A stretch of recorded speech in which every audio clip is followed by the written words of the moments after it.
Thank you very much for all being here. Let me start. The cool part, or one of the cool parts of my job is, and I hope you recognize this, is that I can sometimes step into a lab and see some high tech, some technologies that that you can touch, you can feel. Sometimes you breathe it. And so a few weeks ago, I was in discussion with a young engineer, and I said, "Wow, this is our new technologies. That's great." And then she said, "This is our future, Arnaud. This is much more than just a technology." And I think she was right. And if we rewind the story, driving home, I was thinking, it's funny, or maybe also a little bit worrying, and I'm going to share some worries with also some solutions with you, that decades ago, this story started somewhere also here, close to here. It ended up in being a control point or decontrol point in the Netherlands, being ASML. And of course, it takes a lot, and it takes dedication of people like Martin and a lot of his colleagues, of course, to get that done. But nevertheless, the Netherlands was, and hopefully is, still able to create such companies. And I'll show later that we definitely need that. And I'll come back to the story later.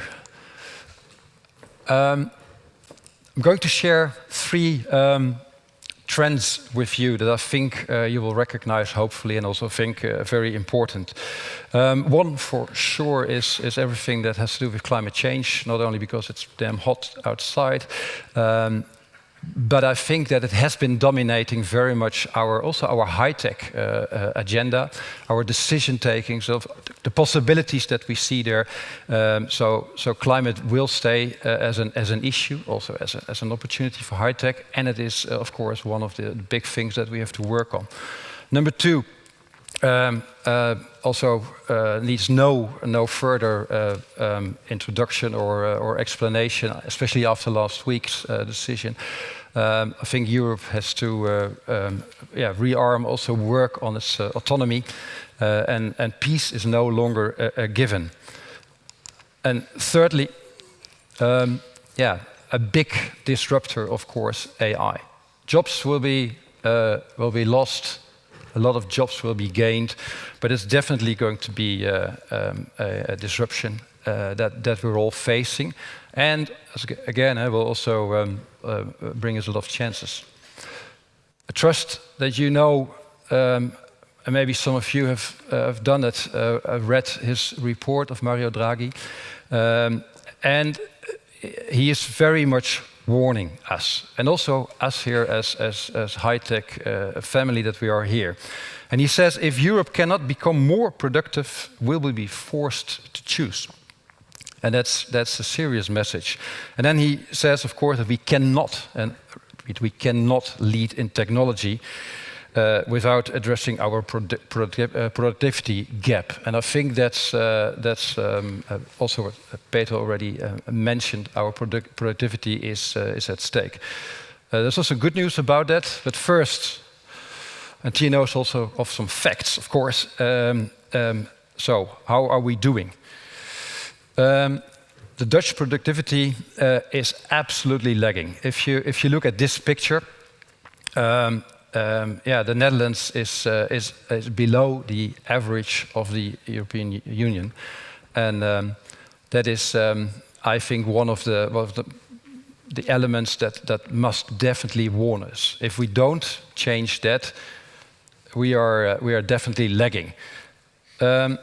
For policymakers, I know there are some here, and this is also already mentioned. But I think it was also Peter that said, I think it is, well, TNO brings the proof, that the productivity of the Dutch high-tech is outstanding. We compare ourselves here with nations that on different fields, and I'll also show some comparisons where we are far away from the Americans. But here, look at the names, here we're above Germany, equal to the United States. So if the Netherlands wants to invest, do it in there where your productivity is high, ladies and gentlemen. That's the message of this page.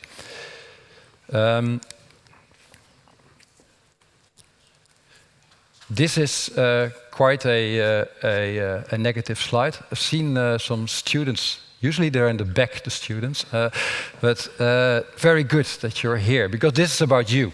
And we're absolutely under-investing in the minds, in the great minds, the girls and boys that are entering and finishing the studies in this science, technology, engineering, and mathematics. And here, yeah, this is quite a shaming. If you look at it, we are below. Okay, no, we are often below Belgium, but we are 18%, 1/8. You know, that's really worrying. So keep this in mind. Look at also at the this, of course, a European comparison on the bottom. You see some more international comparisons where I think that we should be looking at. We are not shy of comparing ourselves in many ways as South Korea, and I think there you see also that it is alarming. The R&D spendings were already mentioned a little bit. Yes, we have promised the 3%. Honestly, I don't care too much personally about the promise, because yeah, what is the promise? The point here in this comparison, of course, is that we are at the moment absolutely low, 2.23%. I've seen reports. I think they have not been published yet, but in a very much draft status, looking outwards for the next 5 years. This is going to decline, ladies and gentlemen. So the 2.3% is already far away from countries that we think we should be competing with our solutions. And again, if it's even declining, this is a serious thing. So if we put that in comparison, which is also fun maybe, to put it, compare the Netherlands as a country, which obviously is a little bit stupid to do on the one side, but the figures are figures. You see that a company like Amazon is 3 times doing the whole R&D spending of the Netherlands. Of course, it's big, yes, but still they believe probably in opportunities where we are very carefully maneuvering and thinking, yeah, that with that you could conquer the world, and that I think is more an evidence for the 3% is just not only a promise, but is a must. If you don't get there, we will be far away on this list. Yeah, that's maybe in absolute terms. I think it's also very good. Then what are we talking of? And no, it is not only a public or government that needs to spend money. It's predominantly also the private sector that needs to invest. Well, that's easier said than done. How? You know, how are we going then to attract capital? But you see it from the figures where roughly 8. Depends a little bit on whether you predict it to the future or not. But today it's a huge gap that we need as investment in the Netherlands. Last page of facts on the Netherlands with the top 30 companies in the Netherlands that are spending money on R&D. And here, yeah, and this is now difficult for me. Is it now extremely successful and the greatest news, or is it also fragile? And hey, what if something happens? But you can see that ASML as a company is doing as much itself as the top 30 or the top 2 to 29 following that, added up together. And that's of course also quite worrying. You can also turn it around as a chance and see it here in this house. I do not need to explain what control points means. It's already so in the DNA now. But if we want more A, B, C, D SMLs, more control points in the Netherlands, one reason is on this page, because that would definitely boost also this page in terms of number 2, 3, 4 that are adding up to a better picture than we have today.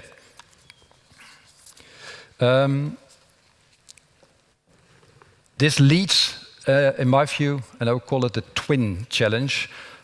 Challenge number 1 is that we are losing, and it's a fact, Europe is losing its industrial core. And that is simply a fact. Energy prices are compared to other regions or parts of the world too high or higher, and therefore too high in competition. We have excessive regulation, which is really hampering us. And we keep calling that, but if we don't change that, it is going to be very difficult. Congestion, labor, infrastructure was mentioned, of course, and also education. Yeah, so that's on the previous page shown. Secondly, so first, we're losing our core. Secondly, we are not creating new industrial cores. Maybe the comparison with the US is not always right, but here it's interesting to see that the startups, and by the way, on startups, I don't think we have much of a startup problem in the Netherlands. That's the good news. We're great startups. The problem is in the scaling of these startups. And that's also, by the way, factually very easy to demonstrate. But you see here that the US deep tech startups are growing 4 times faster. Imagine that you would be successful in the Netherlands, you would be competing with a competitor that's growing 4 times faster. So this twin challenge is really, I think, the core of the problem that I see now. Talking of solutions, and not one simple solution. That's very simple and clear. But if we want, and I think we need, it's not about wanting, we need to move and creating and changing, I would say, these traffic lights that are on red and turning them on green. Many people are familiar with the triple helix. That works. That's a great asset of the Netherlands. I think that goes without saying. But I want to add a 4th element. And I don't know if innovation helix is something that is describing it. But what I mean with that is that we need venture capital and capital injected in these circles. If not, you won't get there. Believe me. If I were in a company, why would I go to the Netherlands or invest in it when the capital and the circumstances are not there? I think also in terms of solution, and it was already mentioned, and still I think we can't show them enough. I think it's very good that we have, I would say, focused and shrinked from a 42 or something technologies to now 10, and the focus is on these 10, and not 11 but 10. And I think that's also important for a further solution that we see. If we want to attract capital to the Netherlands, we need to do bold investments also in infrastructure. Without that, it's not going to happen. We've titled them high-tech mega clusters, but it's very important to know that and to notice that they are centered around these core technologies. High-tech mega clusters are not just loose corporations where companies that work a little bit in the same domain are sitting somewhere. No, that we already have. That's good, that's working. Sometimes it's not, it doesn't matter. What matters here is if we don't boost it around these key technologies and we set up with bold infrastructure, investing in equipment, enabling labs and clean rooms. We think that these creating new ASML is absolutely a dream. It won't fly. I think important here is, and I would like to mention that in these mega clusters you have a very clear national focus, obviously, and I don't worry at all on the question. Yeah, hey, but what about exporting in foreign countries? Well, we're world champions in exporting, and we're always aligning that. So I'm not worried there. But what I want to see is the focus of these 10, or one of these 10, of course, in one mega cluster. So the national focus, I think, is very important. Certainly, We don't have to reinvent everything. There are already a lot of great ecosystems that work. Yes, it's also about sharing facilities. But the investment in facilities is needed. If scale-ups would be successful in raising a little bit of capital, and they would have to invest it in extremely expensive lab infrastructure, which cannot be shared because that is very much breaking their growth and their success at the end. What we also, and I personally truly believe, that the magnetism of such mega clusters is huge. If I would invest, I would also invest in that the best and brightest are in this mega cluster working. Companies that would like to go there because there it's happening. And I think that magnet at the moment we are lacking. And in order to create this pipeline and fill this pipeline of scale-ups, the talents, the capital, and the companies and foreign companies should come. Clearly, at the end, of course, this is certainly helping a lot in our view to achieving somehow to the 3%. Again, then it's maybe a target. For me, the target is much more to face competition with regions that we think that we should cooperate with, and also to compete with. And of course, the resilience of our economy is getting more and more important in that one. I think on mega clusters and examples, one, and you can Google that, Innopolis, it's called in South Korea. It's great in that sense that they have a map of South Korea and they put their mega clusters on. They put it in square kilometers, by the way. That's also interesting of how to show it. But also a smaller example, and I think, and also some proudness on TNO side and partners, and very close by to where we're standing here, is a new 6-inch pilot line for integrated photonics that we're going to have started building it. And in the next years, it's going to be maybe a small cluster, agreed, but it's definitely attracting the best and the brightest in that field. And of course, hopefully, it will also be a magnet for companies.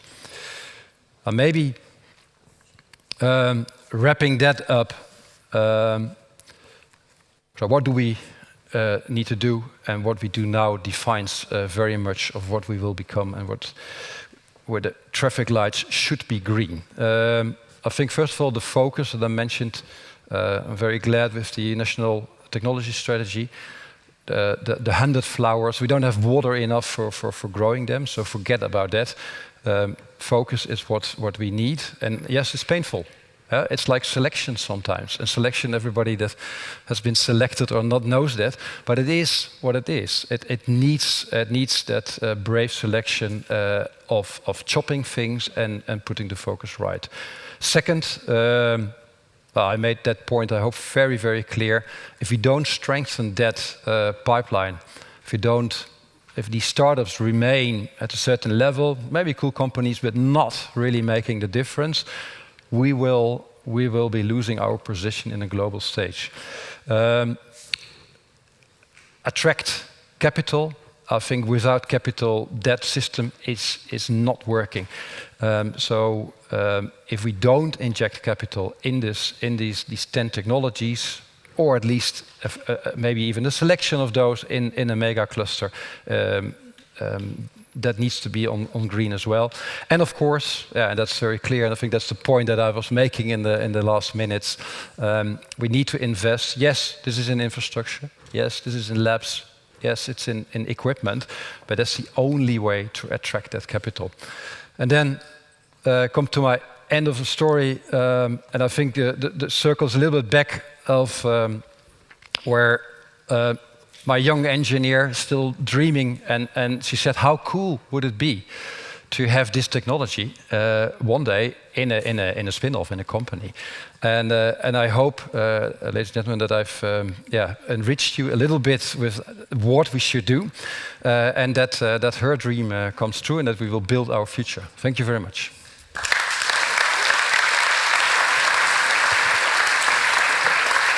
Thank you so much. Arnaud, please stay for a moment. Now I'm wondering, was this now a positive or a negative? Was it optimistic or not that much? I'm a bit confused. Can you understand? Yeah, that was maybe also my intention. I think, yeah. If you know me, I'm not known as a very pessimistic person. I believe, I believe in opportunities. But if you put the facts together... Yeah, because we're lagging in so many domains. Well, I'm worried, yes. Productivity, R&D, focusing on the bright minds. It was a reality check, what you gave us. Absolutely, yeah. And I think the reality check is needed. I am worried, so that's the negative part of that. I honestly think if we don't ignite something, if we don't put the bar higher, if we just lean back and say, well, the system has worked, right, for the last decades, and it will work again. But I think, and many of you travel and see countries, and they say, I don't get it. Why don't you do it? You have top-notch universities. You have top-notch talents. You have labs. Just go for it. Yeah, do it. And then again, my example of South Korea, just as one example. There are many.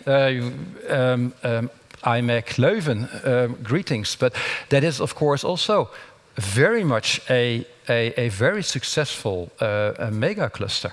And I think in the Netherlands, that reality check is needed, because not everybody is traveling and seeing and breathing what is going on. But if you read and put it in perspective, yes, there is worry. Now, can you help me with the following? Because I was listening to you, and then I was thinking, okay, you have a warm plea here to have those real focus points, build those mega clusters. But then I wonder now, at this very moment, we are emphasizing a lot on security, on scaling up everything which comes with defense. How do I position that within your story? Is that also then supposed to be a mega cluster or a focus area, or how do you see that? Yeah, that's then relatively simple, you know. Oh. Yeah, no, I think, well, if you look, and the people that work, and I think everybody recognizes, if you work hopefully on one or more of these technologies, almost all of them are dual use. Mm-hmm. So there is a huge change for high-tech companies in the Netherlands, especially with the defense and security trend or situation that we're in, which will be going on for quite a long time, I guess, is also, of course, opening up a lot of chances.